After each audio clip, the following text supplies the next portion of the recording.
Have you ever wondered or thought about mountains? The immense height and stature of a mountain is breathtaking if you're able to visit any mountain. There are about 1 million mountains in the world currently. But have you ever thought about how scientists used to measure the pressure of mountains before GPS? There are many methods to measure the pressure of a mountain, but today we'll be using the barometric pressure method. This method was used by topographer Lewis Carter to create maps more than a century ago. We will use this equation to measure the pressure of Mount Mitchell, the highest peak east of the Mississippi River. Before we can begin to use this equation, we first need to understand the numbers in our equation. The number that pressure is being divided by is 1,013.25 millibars, the standard atmospheric pressure of sea level. This serves as the reference point. Next we have 0.190284, which is the exponential constant for our equation. This reflects how pressure decreases with altitude in the troposphere. Our third number is that big number off to the side, 145,366.45 feet. This number is our scaling constant that will convert the results from meters to feet. Lastly, we have the 1 that everything is being subtracted from. The 1 represents the constant that assures altitude starts at 0 feet sea level. Since we are finding the pressure of Mount Mitchell, the height of Mount Mitchell is 6,684 feet. We now have all of our values. Now we can begin to isolate pressure in order to solve the equation. Our first step in isolating pressure is to divide both sides by 145,366.45 feet. Now the equation will look like this. And then we need to continue to isolate pressure by switching pressure over to this side. Now we will have pressure on this side of the equation and we can remove the exponent. To do this, we will use the inverse of 0.190284 and apply it to the other side. And the last step we will have is to multiply both sides by 1,013.25 MB. Now that we have pressure isolated, we must solve the equation. Starting with parentheses first, 6,684 divided by 145,366.45 is equal to 0.0460 rounded to the nearest thousands. Then we will subtract this from 1. This equals to 0.954. Next, we need to raise 0.954 to the power of 1 over 0.190284. This will be equal to 0.7808 rounded to the nearest thousands. Our last step in the whole problem will be multiplying 1,013.25 by 0.7808. This will be equal to 791.1456 hectopascals. And so the pressure of Mount Mitchell is equal to around 791.1456 hectopascals. Since pressure is always changing, this equation gives us an estimate of the pressure, not the exact pressure. You can use this equation on any mountain or hill with height. Thanks for watching. Hi, my name is Haley Vlog, and my presentation is on Fibonacci sequence and the golden ratio. Fibonacci sequence was first introduced in 1212 in Leonardo of Pisa's book Liber Bossi, the Book of Calculations. He defined it as a series of numbers where each number is the sum of the two previous numbers, starting with 0 and working its way up.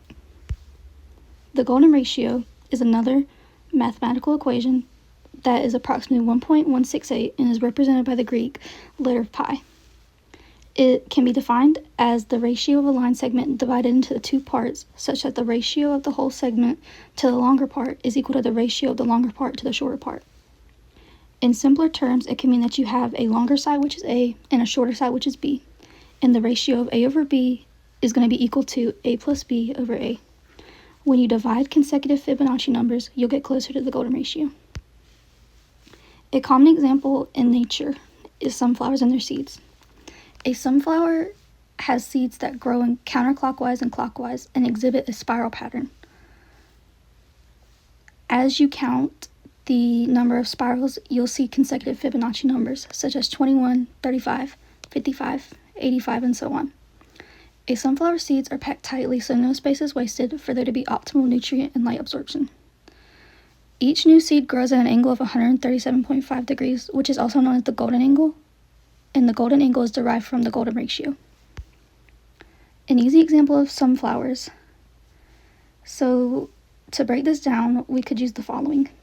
N, which is equal to the number of seeds, and R, which is the radical distance from the center of the seed, and then theta, which is the angle between the seeds in radians.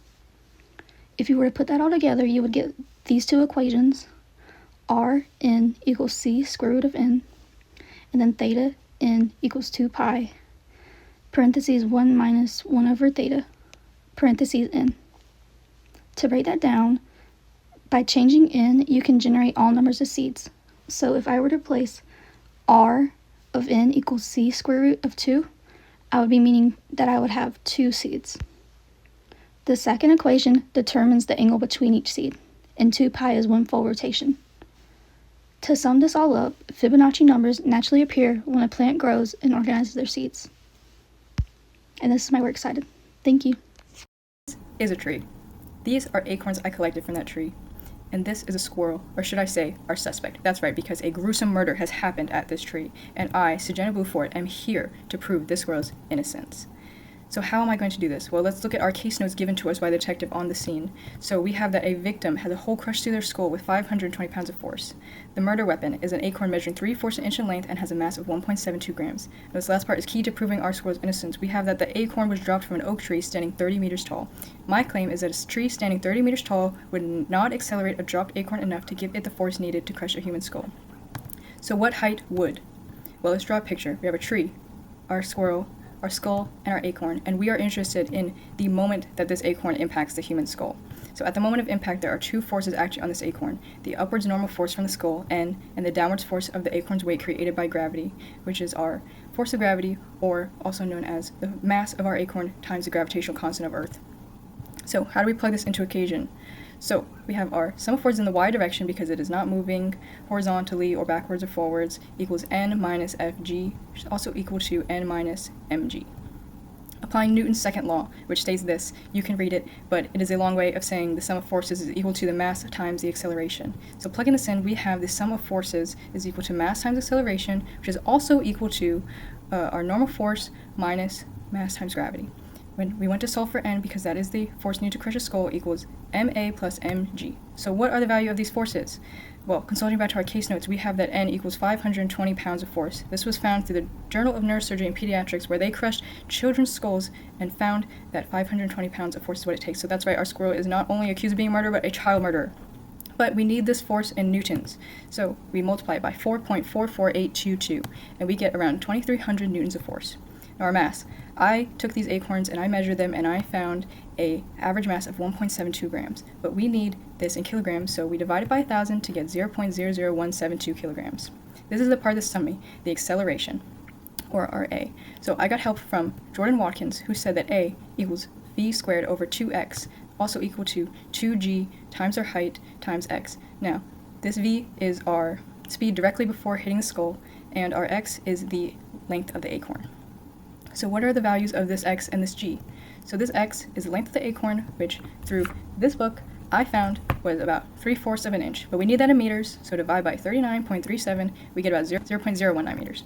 Now, gravity is, our gravitational constant on the Earth is 9.81. Plug in our acceleration, n equals ma plus mg. We can factor out that m, plug in our new found a value, factor out that g, and now we want to rearrange this equation for height. Divide by mg, subtract that 1, divide by 2, or multiply by 1/2, and then multiply by x, where we get the final equation, x over 2 multiplied by n over mg minus 1 equals our height. So plugging in all our values that we went over, we get about 1,294 meters. This tree is not 1,294 meters. In fact, we established it was around 30 meters. That means that this squirrel could not have killed anyone on this tree, or any tree, because the highest recorded tree is around 116 meters. So this squirrel is innocent. Unless. All this was ignoring air resistance, by the way, because things have a thing called terminal velocity, and once they hit this, they would no longer speed up, and that makes it not possible to reach the force that we need. Okay, bye! Hey, my name is Trey Smith, and this video will be about the Fibonacci sequence and the golden ratio. What is the Fibonacci sequence? It is a sequence of numbers in which each number is the sum of the 2 numbers before it. The sequence starts with the numbers 0 and 1.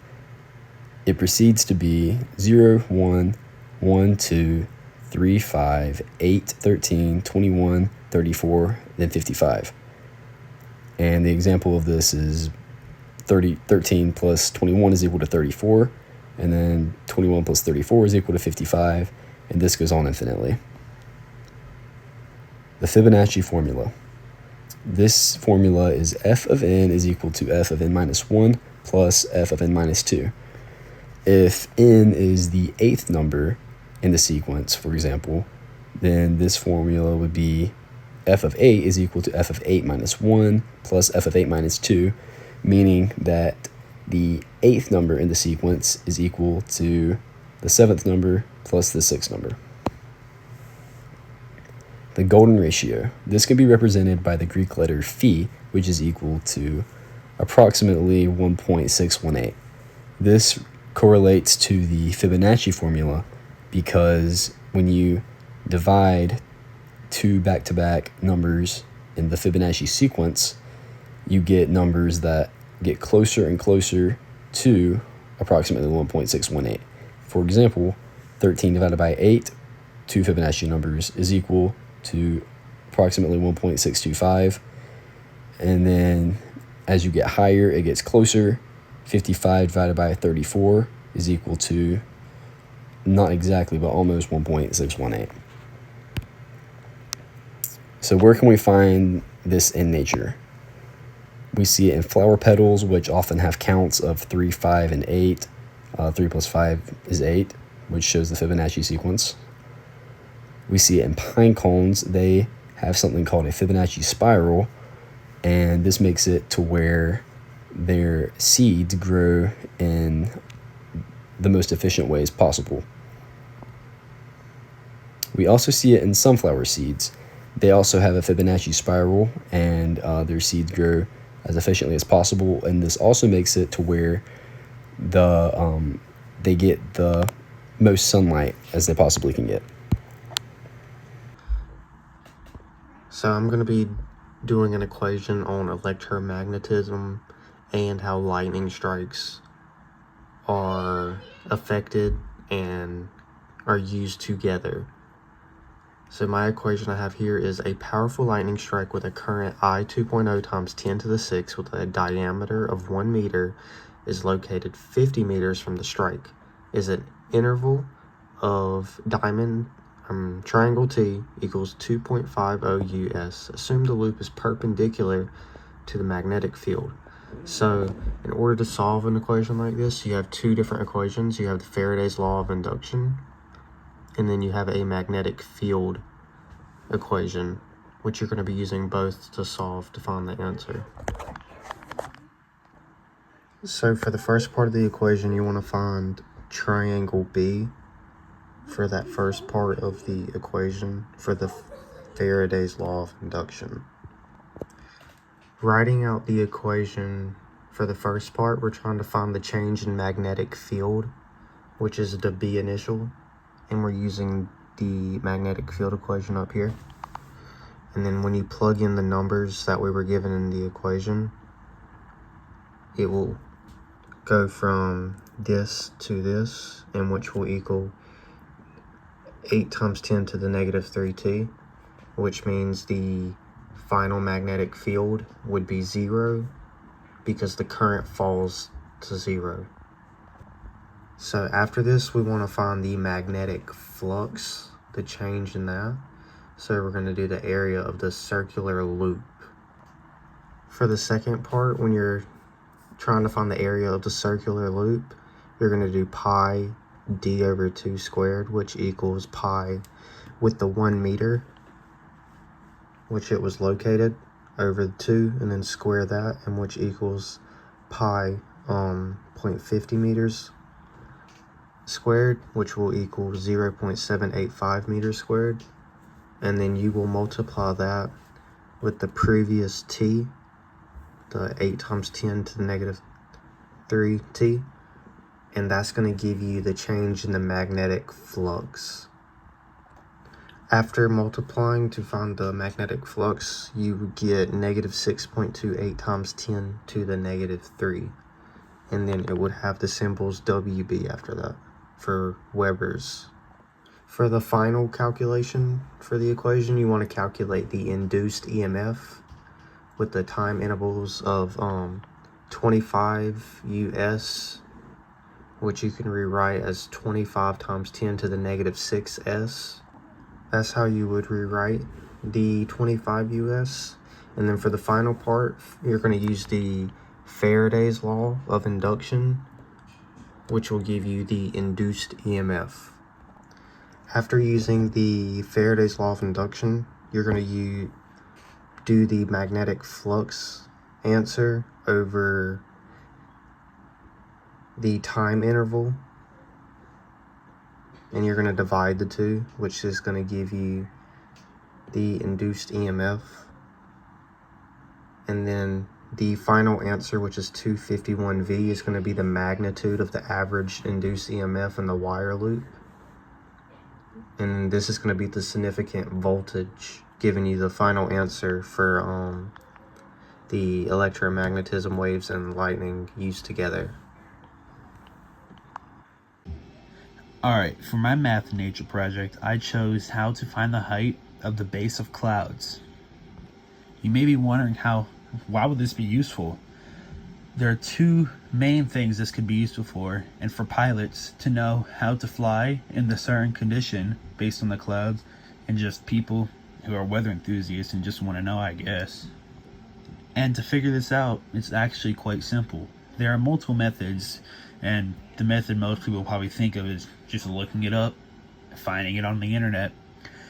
But we're not going to do that. We're going to do it based on our knowledge of the temperature and the outside conditions and put it in an equation to solve it.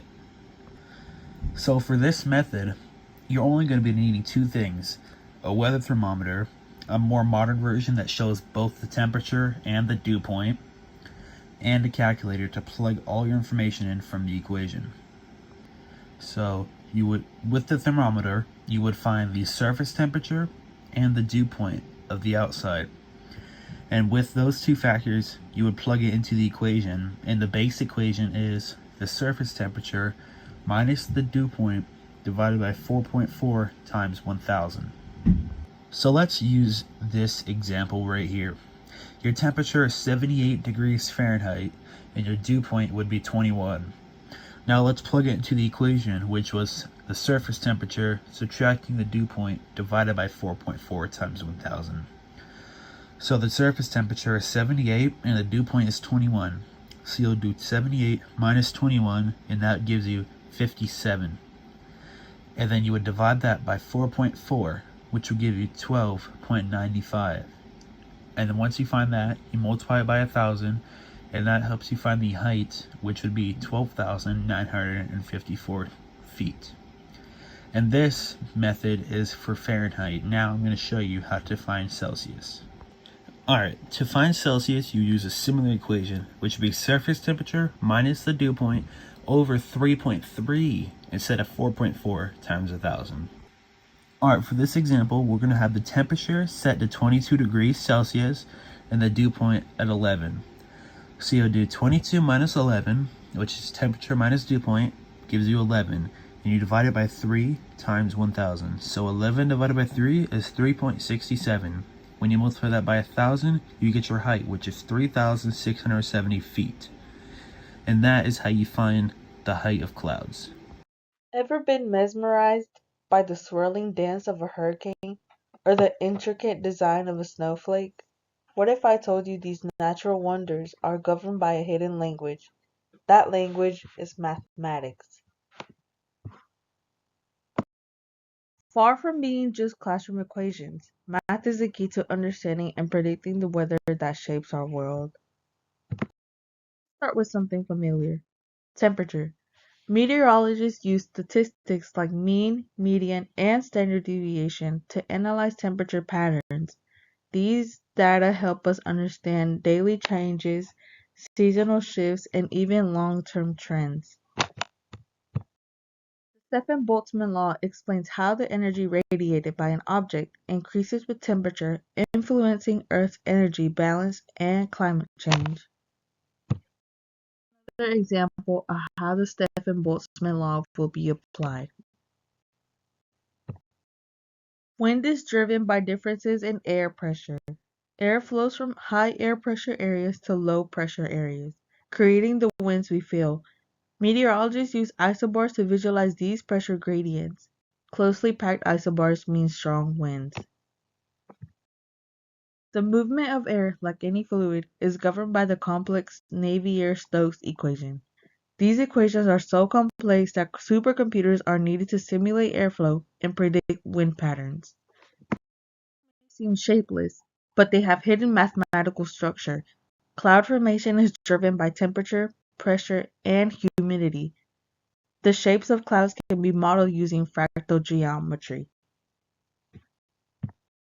Predicting the paths of hurricanes and other storms require complex models that consider atmospheric pressure, wind speed, humidity, and sea surface temperatures. These models are based on chaos theory.